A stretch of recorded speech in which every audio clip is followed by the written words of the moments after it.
Welcome to the Entrepreneur Power Hour, where we have fun, except Chris, because he's all doing weird stuff. We'll teach him how to have fun, because this is a coaching session time. But we have fun, we educate entrepreneurs, and we do some other crazy stuff. So today we have me, Kareem, your host, with my co-host Chris Peters. We got Cedric Wilson, big fan of the show, love Cedric. Dan Sissick, always great to see Dan here. Fran Richardson, our secretary. Yes, please get me a newspaper. Josh Bendowski, love your videos. And we have Leon. He's on a little truck driving adventure. We don't know to where, but keep your eye on the thing unless it really gets good, and then pull over and tell everybody at the truck stop about us. We have Randy from the Fallen and Sharon. So today, funny enough, I was thinking, because Fran had asked me a question. She said she'd like to get a coaching session. And I said, wow, that's awesome. Our first customer. And I started thinking, well, I had a preconceived idea of how to do coaching sessions. But a lot of the coaching I've done, I'm not going to say it's been completely off the cuff. There was a little bit of structure, but there was also a lot of interpretation and going back and forth and trying different things. And you can never really just say, hey, this is how a coaching session should be. Or maybe I'm wrong. But from you guys, I want to start out the different levels of coaching you can get, the different ideas to actually see how can you have the best coaching session possible. Because I know some of you guys are in personal development. I know even if you're not, maybe you've had a mentor or some dude who's like, hey, I have a lot of money. I can make you money. I can give you this goofy car, and I can give you this supermodel and all the stuff that you want that you see other people, or maybe you don't. So here's my question. You're a new entrepreneur. You come on here. And you're like, whoa, fun show. You say, I want to get a basic, just starting coaching session. What do you expect? You have no idea where you're going, what you're doing. You have no GPS.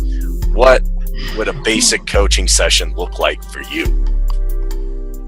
And this is probably going to be directed at all of you guys, because Kareem and I are going to be the ones doing the coaching. So you can chime in too. Yeah. Well, I know what I'd be looking for. First of all, I'd be looking for people who cared about what I was, where I wanted to go and what I was aiming for in my career.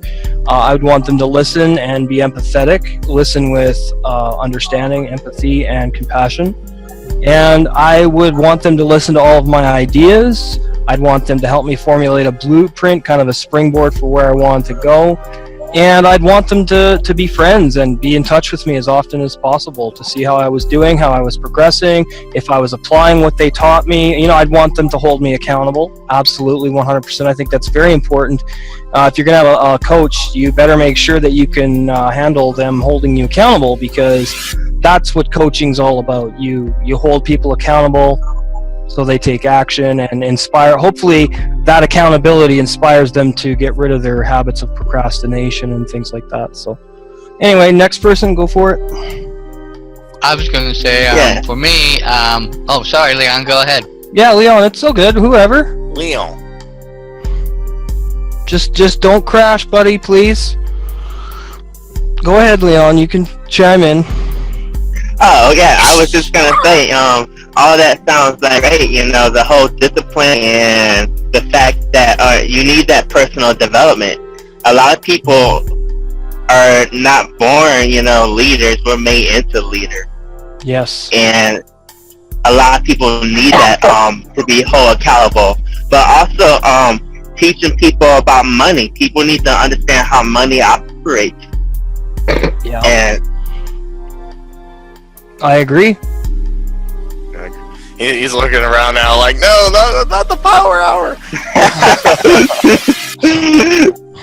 Kareem, I'm already freaked out enough that he's doing this while he's driving a semi, so just don't do that to me. Okay. I'm going to next show. Leon, you made some good points. I think that's very important to teach people about money and how to use it productively, effectively, and to not let money rule you. And I know that Kareem and I are officially a business, a brand, a company now, which is amazing. I'm very happy for us. I'm happy for all of you that you get to be part of this.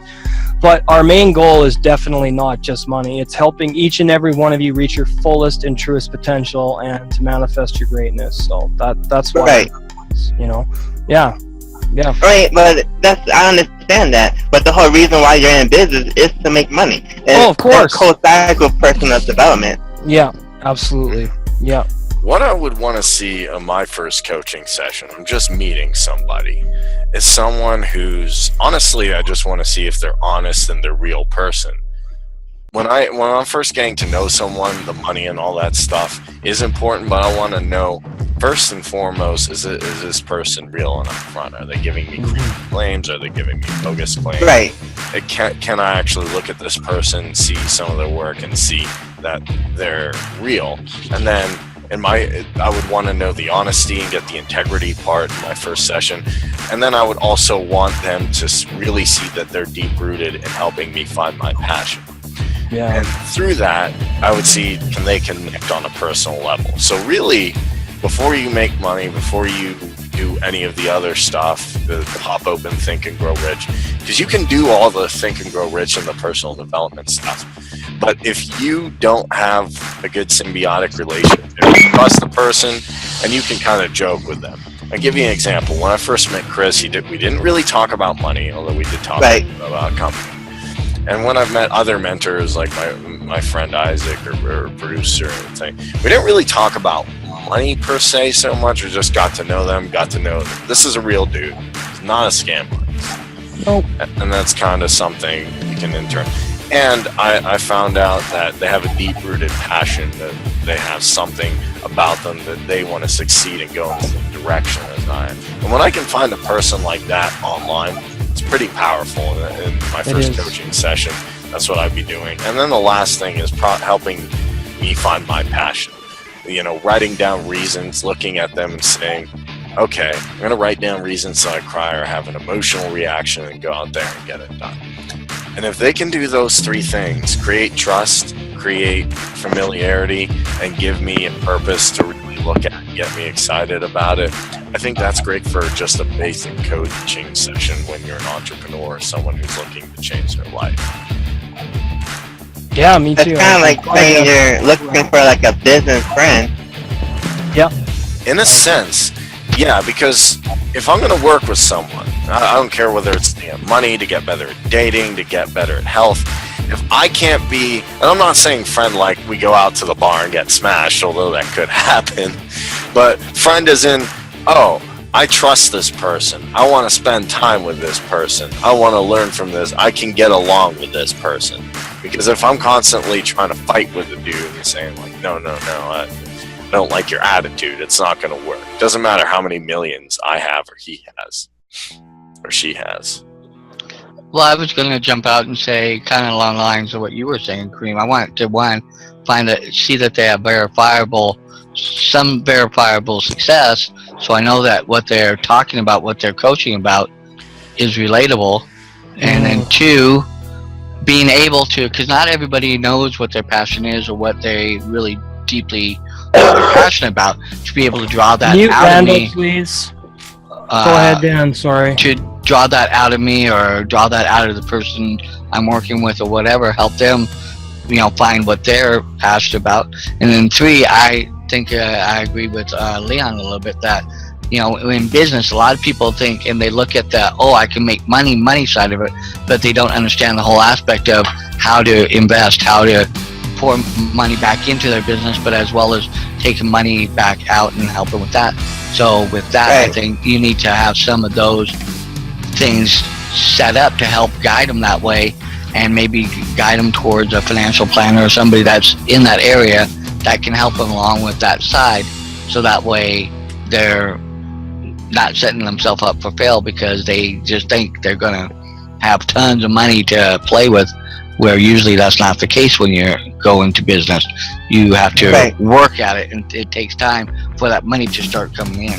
So I think the whole part of it is you have to be able to look at all aspects of the coaching. I look at coaching as to help me augment and build up my skills and what I'm able to do already, and then help me find the other aspects and things that I can do or build upon to make me that much better.